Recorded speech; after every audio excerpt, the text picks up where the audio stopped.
오늘 우리에게 주신 하나님 말씀은 시편 42편 1절에서 5절까지의 말씀입니다. 시편 42편 1절에서 5절까지의 말씀, 제가 가진 성경으로 구약성경 832페이지에 있습니다. 시편 42편 1절로 5절까지의 말씀, 다 찾으신 줄로 알고 제가 봉독해 드리도록 하겠습니다. 하나님, 사슴이 시냇물 바닥에서 물을 찾아 헐떡이듯이 내 영혼이 주님을 찾아 헐떡입니다. 내 영혼이 하나님, 곧 살아계신 하나님을 갈망하니 내가 언제 하나님께로 나아가 그 얼굴을 배울 수 있을까? 사람들은 날이면 날마다 나를 보고 너의 하나님이 어디 있느냐 하고 비웃으니 밤낮으로 흘리는 눈물이 나의 음식이 되었구나. 기쁜 감사의 노랫소리와 축제의 함성과 함께 내가 무리들을 하나님의 집으로 인도하면서 그 장막으로 들어가곤 했던 일들을 지금 내가 기억하고 내 가슴이 미어지는구나. 내 영혼아, 내가 어찌하여 그렇게 낙심하며 어찌하여 그렇게 괴로워하느냐? 너는 하나님을 기다려라. 이제 내가 나의 구원자, 나의 하나님을 또다시 찬양하련다. 아멘. 이는 살아계신 하나님의 말씀입니다. 다 자리에 앉으시겠습니다. 제가 잠깐 기도하고 우리 말씀 나누도록 하겠습니다. 하나님 감사합니다. 저희들 오늘 이 시간에도 주님을 갈망하는 마음으로 이곳에 앉게 하시니 감사합니다. 사슴이 시냇물을 찾아 헐떡이듯이 우리의 마음에 갈망함, 주님을 찾고자 하는 그 마음 가운데 하나님 만나게 해주시고 주님의 음성을 듣게 하여 주시옵소서. 이 시간 오롯이 주님의 음성이 전해지는 시간 되게 하시고 전하는 자나 듣는 자나 은혜의 시간 되게 하여 주시옵소서. 예수님의 이름으로 기도합니다. 아멘. 할렐루야. 할렐루야. 반갑습니다. 우리 오랜만에 앞뒤 좌우에 계신 분하고 인사해 볼까요? 환영합니다. 잘 오셨습니다. 네, 감사합니다. 오늘도 주일을 맞아서 예배 자리에 오신 여러분들을 주님의 이름으로 환영합니다. 또 부득이 예배에 참석하지 못해서 인터넷으로 또 유튜브로 말씀을 들으시는 성도님들도 주님의 이름으로 축복합니다. 지난 수요일부터 시작해서 우리는 지금 사순절 기간을 보내고 있습니다. 사순절 잘 보내고 계십니까? 전혀 모르는 일 아니시죠? 네. 이번 사순절 기간을 통해서 하나님을 더욱 깊이 묵상하시고 또 특별히 예수님과 더욱 친밀해지시는 그런 귀한 시간들이 되시기를 축복합니다.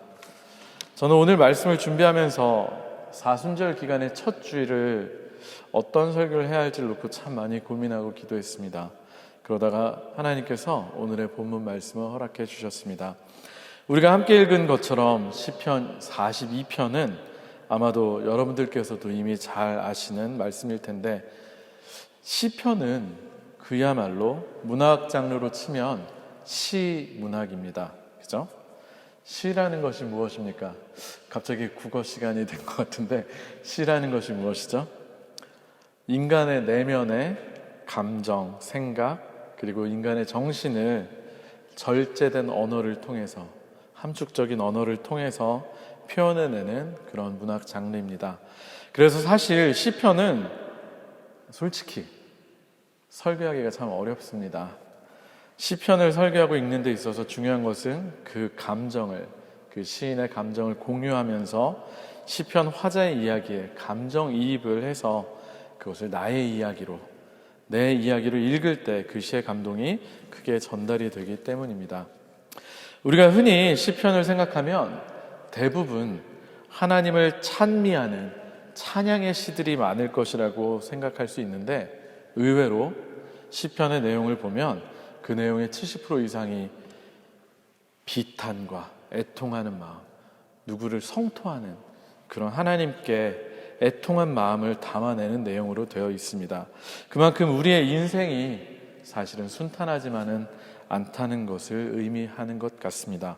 그래서 시편을 읽고 이해가 되고 정말 은혜가 된다라고 하시는 분들은 어쩌면 인생의 풍파를 많이 경험하신 분들일 수도 있을 것입니다. 실제로 오늘의 본문인 시편 42편을 보면 이 시편의 기자는 고라 자손으로 나오는데, 이 시를 쓴 사람은 지금 굉장히 힘들고 지쳐있는 상태에 어쩌면 절망적인 상황 가운데 처해 있음을 보게 됩니다. 그는 지금 자신의 처지를 이렇게 표현합니다. 우리 1절 한번 같이 읽어볼까요? 제가 주보에 기록해 나왔는데요. 혹시 성경을 덮으신 분들은 주보를 보시고 성경을 갖고 계신 분들은 우리 한번 같이 1절 한번 읽도록 하겠습니다. 1절 시작. 하나님, 사슴이 시냇물 바닥에서 물을 찾아 헐떡이듯이 내 영혼이 주님을 찾아 헐떡입니다. 아멘. 지금 이 시의 화자는 마치 사슴이 물을 못 마셔서 극심한 갈증으로 인해서 물을 찾아 헐떡이는 것처럼 자신의 영혼이 주님을 찾아서 헐떡이고 있다고 표현하고 있습니다. 영적으로 지금 굉장히 힘들고 지쳐있는 상태로 하나님의 도우심을 간절히 구하고 바라고 있는 정말 간절한 상황임을 알 수 있습니다. 좀 더 자세히 보면 2절 한번 같이 또 볼까요? 2절 시작. 내 영혼이 하나님 곧 살아계신 하나님을 갈망하니 내가 언제 하나님께로 나아가 그 얼굴을 배울 수 있을까? 이 시의 저자는 살아계신 하나님을 갈망하고 있는 상태인데 현재 그 하나님을 뵙지 못하고 있습니다. 그래서 주변의 사람들이 야, 네가 말하는 너의 하나님이 어디 있어? 너의 하나님이 있기는 해? 라고 비웃는 이야기가 더욱 그의 마음에 고통이 되어서 밤낮으로 눈물을 흘려서 그 눈물이 음식이 될 정도로 흘리고 있다고 표현하고 있습니다. 사실 우리 신앙생활에 있어서 어려운 것은 하나님을 믿기는 하는데 분명히 하나님을 믿었고 하나님을 경험했다고 해서 신앙생활을 하고 있는데 정작 내가 필요로 할 때 하나님이 가까이 계시다는 것을 느끼지 못한다는 것입니다. 우리가 평소에 아무런 문제가 없고 평안할 때, 평탄할 때 우리는 하나님을 찾지 않기 때문에 아무런 문제가 없을 때 하나님을 찾지 않기 때문에 하나님이 느껴지고 있는지 그렇지 않은지 별로 생각하지 않을 때가 많습니다. 그냥 하나님이 계시겠거니 하고 생활을 하기 때문입니다. 그러나 정말로 결정적인 시기에 우리가 정말로 어렵고 힘든 일이 생길 때 도저히 내 힘만으로는 감당할 수 없는 절망적인 상황이 닥쳤을 때 하나님을 찾아도 하나님이 안 계신다는 것입니다. 하나님이 느껴지지 않는다는 것입니다. 차라리 하나님을 경험하지 않았으면 모르겠는데 차라리 하나님이 안 계신다고 생각하면 더 쉬울 수가 있는데 정작 하나님을 필요로 해서 하나님의 도우심이 절실할 때 하나님이 계시지 않는다는 것처럼 느껴지는 것, 그것이 우리가 신앙생활을 해나가는 데 있어서 겪게 되는 가장 큰 모순이자 어려움입니다. 곧 우리가 신앙생활을 하면서 겪는 큰 위기는 그런 결정적인 시기에 하나님이 안 보이고 안 느껴진다는 것입니다. 오늘의 시편 42편의 저자도 마찬가지입니다. 그는 신앙이 없는 사람이 결코 아니었습니다. 정확하게 그가 어떤 어려움과 문제를 겪고 있는지 우리는 알 수 없지만 그는 현재 하나님을 믿고 있는 사람인데 분명히 하나님을 경험했던 사람인데 하나님을 가까이서 만날 수 없어서 힘들어하고 있습니다. 저는 오늘 이 시편 기자의 모습을 보면서 특별히 사순절을 보내면서 우리가 몇 가지 깨달음을 얻어야 한다고 생각합니다. 첫 번째로 우리는 과연 간절히 하나님을 찾고 있는 갈급함이 있는 사람들인가를 생각해 보아야만 합니다. 만약에 우리에게 지금 이 시인의 시처럼 갈급함이 없다면 우리는 어쩌면 하나님을 진짜로 믿거나 하나님을 경험한 사람들이 아닐 수도 있습니다. 우리말에 어려울 때 친구가 진짜 친구다라는 말이 있는데 사실 신앙생활에 있어서는 정반대입니다. 즉 어려울수록 더욱 하나님을 찾고 믿고 의지하는 사람이 진짜 신앙인입니다. 사람들이 일이 잘 되고 아무 문제가 없을 때는 하나님을 잘 믿습니다. 아니, 잘 믿는 것 같습니다. 당연합니다. 아무런 고난도 갈등도 없기 때문에 그 사람의 신앙이 결코 시험을 받지 않습니다. 그러나 정말 어려운 일, 힘든 일이 생길 때 그 사람이 어떤 선택을 하느냐에 따라서 그 사람이 정말 믿음이 있는 사람인지 아닌지가 드러나게 됩니다. 우리 초기 기독교의 시대를 생각해 보면 로마로부터 박해를 당하던 그 시기에도 사람들은 다 예수를 부인하지 않고 믿음이 있는 사람들인 것처럼 보였습니다. 그러나 정말로 예수를 믿으면 심한 고문을 당하고 심지어는 죽음을 당하게 되는, 목숨을 잃게 되는 순교의 상황에 처해졌을 때 예수님을 부인하고 자신의 목숨을 부지하기 위해서 결국 신앙을 버리고 믿음을 버리고 떠나갔던 사람들이 굉장히 많습니다. 그래서 우리는 과연 우리가 어려운 일 겪을 때 하나님을 향해 변함없는 믿음을 끝까지 가지고 하나님만을 갈망할 수 있는 사람들인지, 애통함이 있는지 스스로를 잘 돌이켜 보아야 합니다. 정말로 어려운 일이 있을 때 절박한 심령으로 절실한 마음으로 하나님을 찾고 있는지, 아니면 하나님이 아닌 다른 어떤 도움을 구하고 있지는 않은지 잘 돌이켜 보아야 합니다. 두 번째로, 우리는 고난 가운데 소망을 발견할 수 있어야 합니다. 사실 말은 쉽지만 고난 가운데에서 소망을 발견한다는 것은 정말로 어려운 일입니다. 그리고 정말 힘들고 고난의 시기를 겪고 있을 때 하나님께서 침묵하시는 것처럼 느껴지고 하나님이 멀게 느껴질 때 그 고통은 이루 말로 할 수가 없습니다. 오늘의 시편의 기자가 그렇게 느끼고 있습니다. 밤낮으로 흘리는 눈물이 나의 음식이 되었다고 이야기하고 있습니다. 얼마나 슬프고 힘들면 눈물이 음식이 되겠습니까? 또 그래서 오히려 예전에 성전에서 기쁜 감사의 노랫소리와 축제의 함성들을 생각하면 더욱더 가슴이 미어집니다 라고 이야기를 하고 있습니다. 실제로 우리가 인생을 살다 보면 때로는 우리가 이해할 수 없고 우리가 만나기 싫은 큰 어려움을 겪을 때가 있습니다. 도무지 하나님의 뜻을 이해할 수 없고 도무지 하나님을 발견할 수 없을 그때 말입니다. 하나님의 사랑을 의심하게 될 때 말입니다. 그런데 이때 우리가 바라볼 것은 결국에는 주님의 십자가입니다. 로마서 5장 8절, 저랑 같이 성경 공부를 하고 계신 재직분들은 이제 외울 정도로 알고 계시죠? 로마서 5장 8절의 말씀처럼 하나님께서는 이미 우리가 아직 죄인 되었을 때에 우리에 대한 하나님의 사랑을 확증하시기 위해서 예수 그리스도를 십자가에 달려 돌아가시게 하셨습니다. 우리를 살리시기 위해서, 우리를 구원하시기 위해서 하나님께서는 외아들 예수 그리스도를 철저히 외면하셨습니다. 예수님이 그저 묵묵히 감당을 하시다가 십자가에서 뭐라고 소리쳤는지 기억하지 않으십니까? 엘리 엘리 라마 사박다니, 나의 하나님 어찌하여 나를 버리셨나이까. 그 철저한 단절, 하나님의 침묵 속에서도 예수님은 십자가를 지셨습니다. 삼위일체 하나님으로서 한 분 하나님이신 예수님께서 인간의 몸으로 오셨기 때문에 그분이 십자가에서 받으신 고통은 육신적으로도 엄청난 고통이었을 것입니다.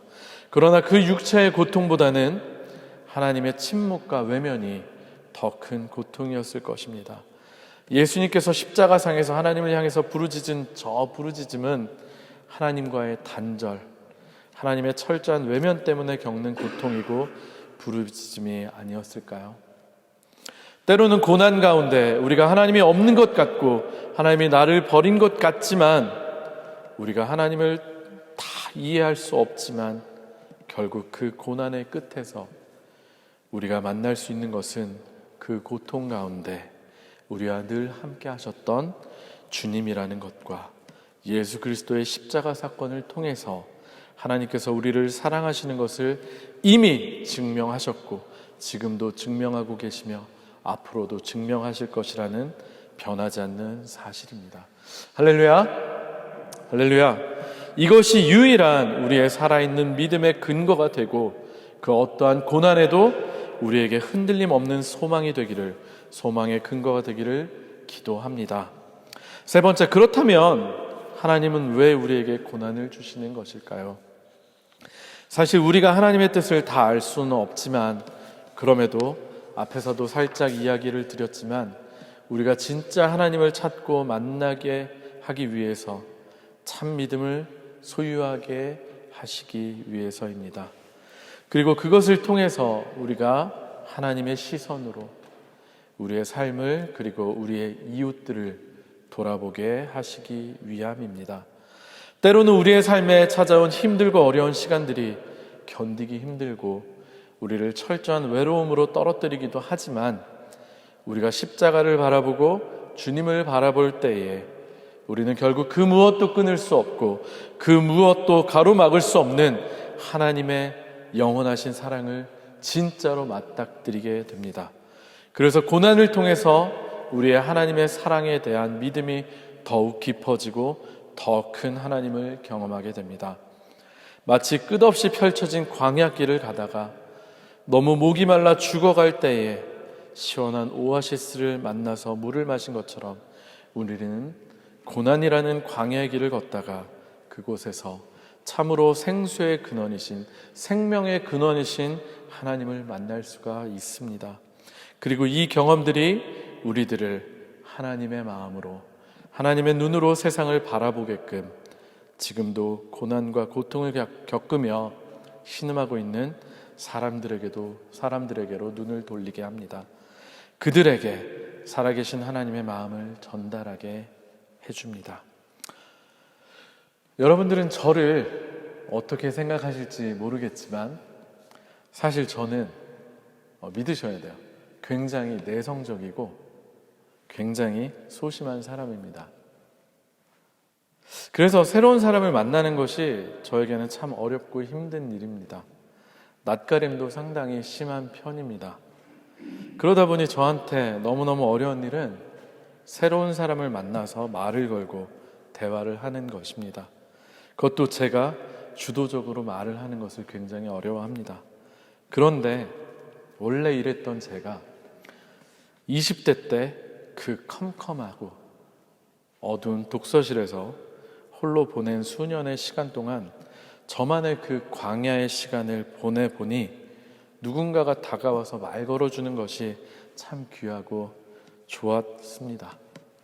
누군가가 다가와서 따뜻한 말을 건네주고 힘과 용기를 주는 것이 참 귀하고 감사하다는 것을 경험하면서 그때부터 제 성격이 조금씩 변해갔습니다.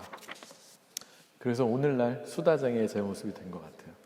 저랑 성경 공부하신 분들은 아시겠지만 참 말이 많죠? 끊임없이 이야기하고. 요즘은 저는 그래서 제 그 경험 때문인지 사람들 중에 혹시 힘들어하시는 분이 있는지, 외로워하시는 분들이 있는지 그걸 쳐다보고 또 그분들에게 가서 인사 건네고 위로 건네는 것이 참 즐겁고 행복한 일이 되었습니다. 아마도 저에게 허락됐던 그 광야의 시간을 겪었기 때문인 것 같습니다. 아마도 여러분들 모두가 아픔으로 기억하는 사건, 세월호 잊지 못하고 계실 것입니다. 세월호 희생자 유가족 중에 한 어머니가 참 많은 곳을 다니면서 강연을 하시고 또 인터뷰하신 것을 보게 되었습니다. 특별히 이분이 신학대학교들을 다니면서 이렇게 강연하신 것을 또 영상으로 또 기사로 접해본 적이 있습니다. 그분은 특별히 기독교인이었는데 그때 당시 어떻게 기도를 해야 할지 기도도 안 나오고 힘들었다고 합니다. 그런데 교회가 더 유가족들을 힘들게 했다고 합니다. 교회에서 위로한답시고 사람들이 쉽게 내뱉은 이야기들이, 그런 이야기들이 더 마음을 아프게 했다고 합니다. 그분의 이야기를 들으면서 오늘의 시편에서 대적자들이나 하나님을 믿지 않는 사람들이 내 하나님이 어디 있느냐라는 말을 저는 조금은 다르게 보였습니다. 오히려 믿는다고 하는 사람들이 던지는 말들, 야, 아직도 그러고 있으면 어떡해. 아이는 천국에 갔으니까 이제는 그만 슬퍼하고 기뻐해. 하나님이 좋은 대로 인도하셨어. 그러니 이제 그만 툭툭 털고 일어나. 나는 아직 하나님이 느껴지지 않는데 사실은 하나님을 믿기 때문에 더 간절한데, 그래서 결국은 교회를 떠나게 되었다고 이야기를 하셨습니다. 교회에서는 거룩해야만 하고 아파하면 안 되고 다 괜찮아야 하고, 그렇지 않으면 믿음이 없는 사람이 되고, 여전히 나는 아픈데, 여전히 하나님에 대한 갈망이 있는데, 그 어머님은 이렇게 또 이야기를 했습니다. 은혜의 실체가 도대체 뭐예요? 이렇게 반문을 하면서 현재 교회 안에는 보여주기 위한 것만이 남았다고 이야기를 했습니다. 실제로 하나님의 임재가 필요하고 하나님의 도움이 필요한 곳에는 정작 그 도움과 임재가 없다고, 정치인들이 보여주기 쇼를 하는 것과 똑같다고 이분은 말을 했습니다. 그리고 교회를 떠나서 교회 안에서 받지 못했던 위로를 길 위에서 밖에서 받았다고 합니다. 그리고 교회 밖에서 힘들게 걷고 있을 때 하나님께서 동행하시는 것 같다고, 너희가 지금 투쟁하며 가는 길이 옳다고, 힘들지만 함께 해줄게 라고 위로하시는 것 같다고 이야기를 하는 걸 들었습니다. 그리고 그 고난 중에서 예수님을 더욱 묵상하게 되었다고 합니다. 예수님은 가장 아픈 사람, 가장 낮은 사람과 함께 했습니다. 그게 정답이라고 생각해요. 이 어머님의 말씀입니다. 아직은 여전히 하나님에 대해 의문이 많아요. 해결하지 못한 게 많지만 하나님께서 살아계시다는 것은 믿어요. 하나님께서 제게 보내주신 사람을 통해 제가 울 때 함께 울고 계시고 가장 가까이 계시다는 것을 느껴요. 예수님 말이 정답 같아요. 우는 자들과 함께 울라. 슬픈 자에게 어줍지 않은 위로의 말을 했던 게 후회됐어요. 이번 일을 겪고 질문이 많아졌어요. 왜 선한 사람이, 아무것도 모르는 사람들이 사고를 당해야 하는지, 왜 고통받는 이 세상에 우리는 태어났는지, 왜 저 악을 하나님은 처단하지 않으시는지 질문이 너무 많아요. 이런 모습을 지적하지 않고 같이 질문하는 분들을 만나면 반가웠습니다. 여러분은 질문하는 신앙인들이 되었으면 좋겠어요. 하나님은 지금도 우리에게 일하고 계십니다. 이제는 제발 발로 기도하세요. 몸으로 기도하세요. 예수님은 거룩한 성전이 아니었고 실제로 갈릴리라고 하는 곳에서 주 무대로 활동하셨습니다. 현장에서, 억눌림을 당한 사람들에게서, 차별의 현장에서 귀 기울여주고 답을 찾아야만 합니다. 우리는 살면서 어려움이 없을 수 없습니다. 그러나 그 어려움을 어떻게 해결해 줄 수 있는지는 전혀 뜻밖의 곳에서 기도하는 사람들을 경험하게 하고 또 무심결에 하나님의 인도하심을 받는 것입니다. 라고 이세월의 어머님은 말씀하셨습니다. 이세월호 희생자 어머니의 말씀처럼 고난은 이처럼 우리가 예수님을 더욱 깊게 묵상하게 하고 예수님의 눈으로, 하나님의 눈으로 세상을 바라보게 만들어줍니다. 그런 고통을 통해서 우리는 교회라고 하는 건물 안에 갇힌 믿음이 아니라 시야를 더 크게 뜨게 됩니다. 말씀을 마무리하겠습니다. 우리에게 삶에서 시련이 찾아올 때, 또 힘든 일이 찾아올 때 우리는 그때 하나님을 향한 간절함을, 갈망을 회복해야만 합니다. 그리고 그 갈망 가운데서 하나님을 찾고 하나님을 소망해야 합니다. 하나님을 오히려 찬양해야 합니다. 하나님은 여전히 거기에 계셨고 여전히 함께하고 계십니다. 우리가 전혀 예상하지 못했던 방법과 사람들로 여전히 우리를 위로하고 계십니다. 그리고 그렇게 해서 우리가 하나님의 숨결을 느꼈을 때에 우리는 비로소 하나님이 살아계심을 느끼게 됩니다.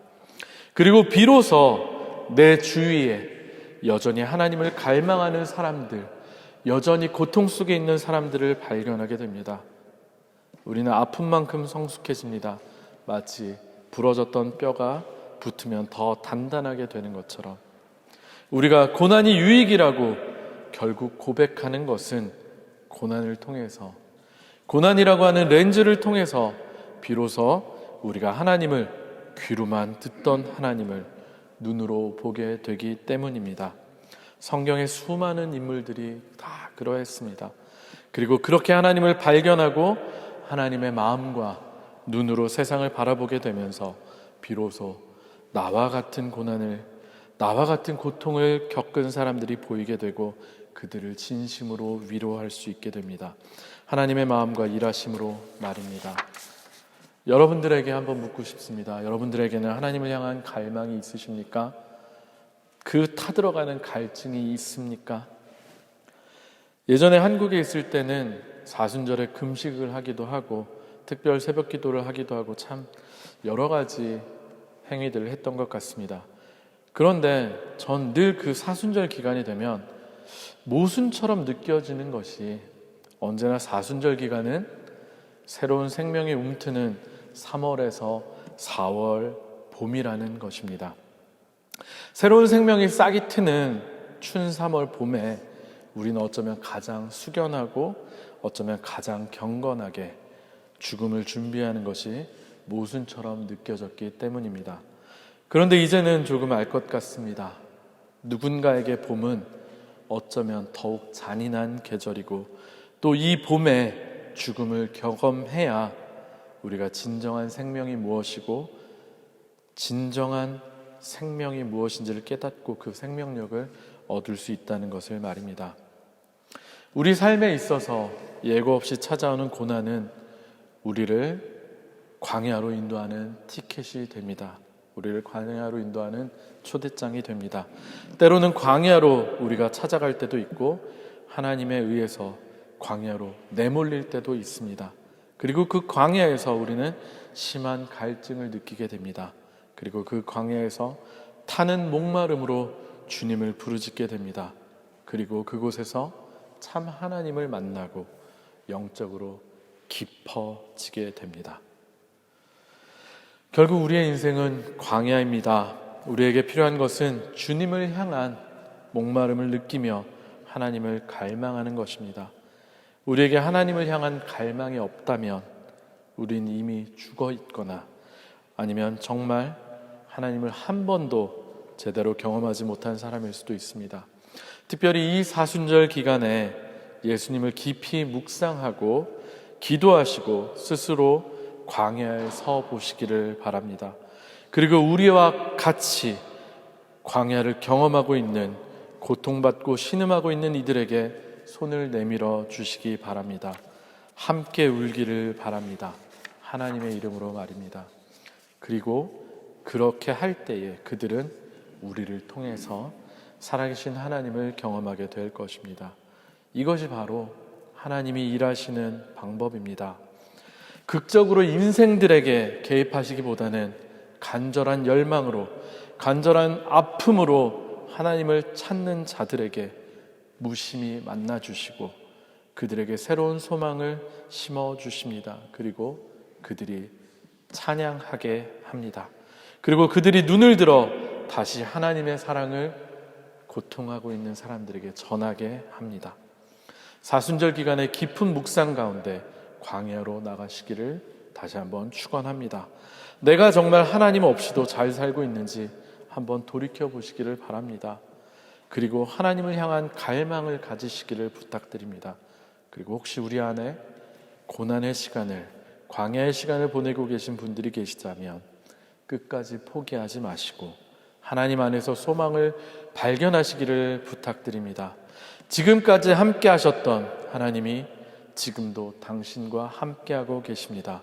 문제를 바라보고 사람을 바라보고 사건을 보기 때문에 보이지 않지 지금도 여전히 하나님께서는 함께하고 계십니다. 그리고 함께 울고 함께 아파하고 계십니다. 예수님께서 그렇게 사셨던 것처럼 말입니다. 우리 다 같이 찬송하고 기도하는 시간 갖도록 하겠습니다. 아까쯤에 잠시 불렀던 찬양 사슴이 시냇물을이라는 찬양을 같이 찬양할 텐데요. 먼저는 우리가 하나님 앞에 이 영적인 갈급함을 느끼는 정말 하나님의 살아계심을 간구하는 우리의 믿음이 되기 원합니다. 그리고 우리의 영혼이 낙심하지 않기를, 그리고 살아계신 하나님을 경험함을 통해서 우리가 그 고통받는 사람들에게 하나님의 사랑을 전할 수 있는 자들이 되기를 결심하는 찬양 또 기도하길 바랍니다.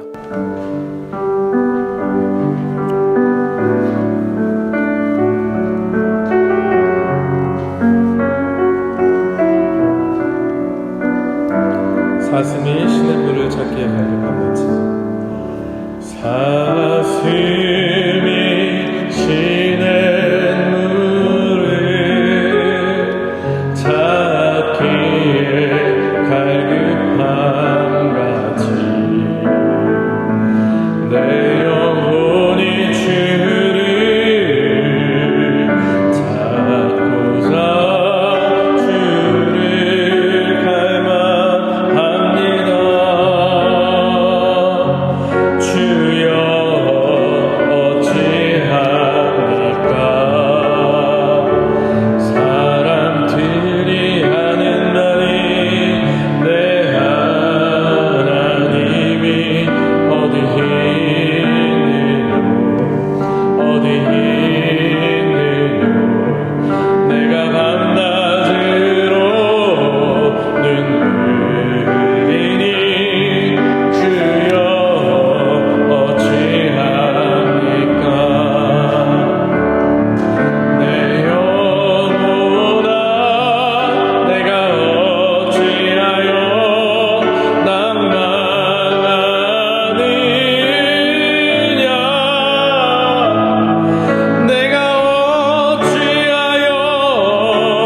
처음부터 다시 한번 찬양할까요? 사슴이 지낸 물을 찾기에 갈급한 같이 내 영혼이 주를 찾고자 주를 갈망합니다. 주여 어찌합니까?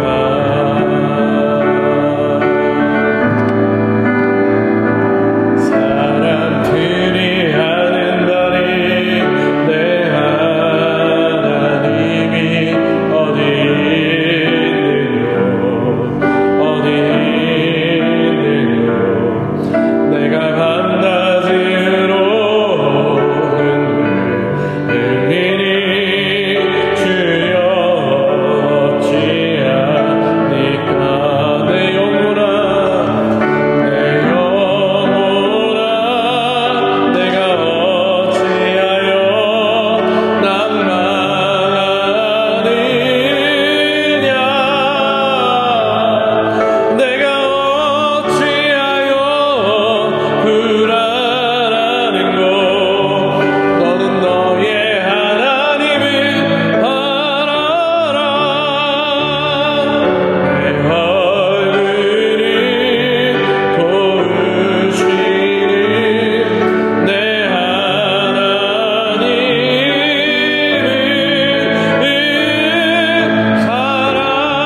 살아계시는 내 하나님을 너는 너의 하나님을 알아라 내 영혼아 내가 어찌하여 낭만하느냐 내가 어찌하여 불안하는고 너는 너의 하나님을 알아라 내 얼굴을 도우시는 내 하나님을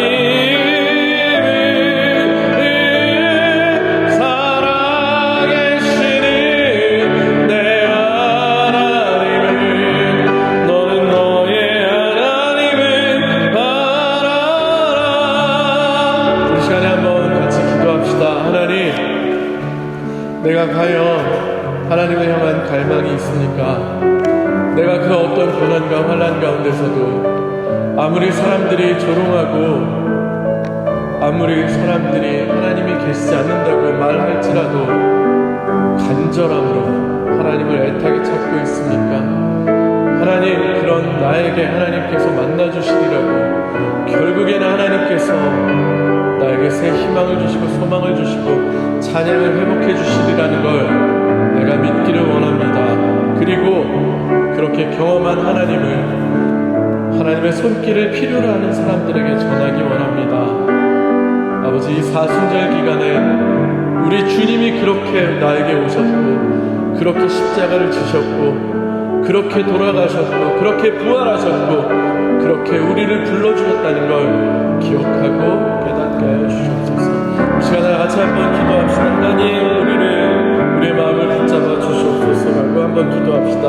하나님 아버지 우리의 마음을 붙잡아 주시옵소서. 우리가 참으로 하나님을 믿는다고 하지만 우리의 믿음이 과연 하나님을 온전히 갈급한 심령으로 찾는 믿음인지 돌아보게 하시옵소서.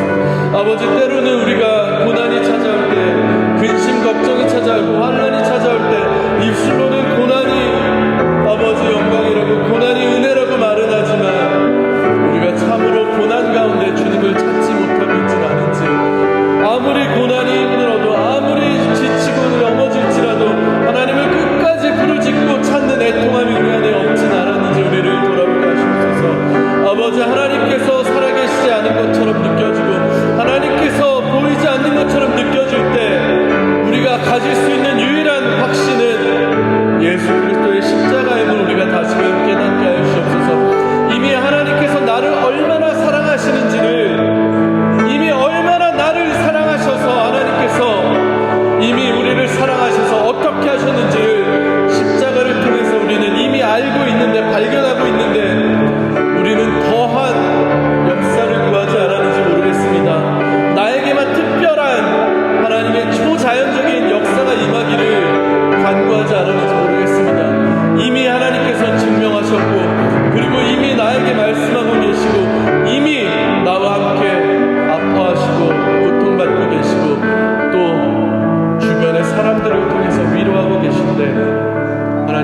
하나님을 모르고 있진 않은지 모르겠습니다. 하나님 아버지, 이 시간에 기도합니다. 하나님, 우리에게 고난 가운데서도 끝까지 주님을 부르짖고 찾는 갈급함이 있게 하여 주시옵소서. 때로는 우리가 광야에 내몰릴 때에, 때로는 우리가 원치 않는 고통과 고난 가운데 접할 때에 하나님께서 함께 하셨고, 또 예수 그리스도의 십자가를 바라보며 하나님께서 여전히 지금도 나를 사랑하고 계시다는 걸 붙잡고 주님 손잡고 일어나게 하여 주시옵소서. 그리고 입술로만 하는 것이 아니라 참 우리의 고난의 경험을 통해서, 우리에게 위로하셨던 그 주님의 속삭임을 통해서 우리도 그 아픔을 통해 하나님의 눈으로 세상을 바라보고 하나님의 위로가 필요한 사람들, 하나님의 격려가 필요한 사람들, 하나님의 함께 하심이 필요한 사람들에게 가서 그저 함께 울고 함께 손 잡아주며 말없이 하나님의 사랑을 전하는, 그래서 우리를 통해서 하나님의 살아계심을 증거할 수 있는 우리들 되게 하여 주시옵소서. 특별히 이 사순절 기간에 우리 스스로가 광야에 서길 원합니다. 하나님만이, 주님만이 오직 내 갈급함을 해결해 주실 수 있는 그 광야에서 하나님을 온전히 대면하기 원합니다. 우리를 축복하시고 복된 사순절 기간 보내게 하여 주시옵소서. 모든 말씀 예수님의 이름으로 간절히 기도합니다. 아멘.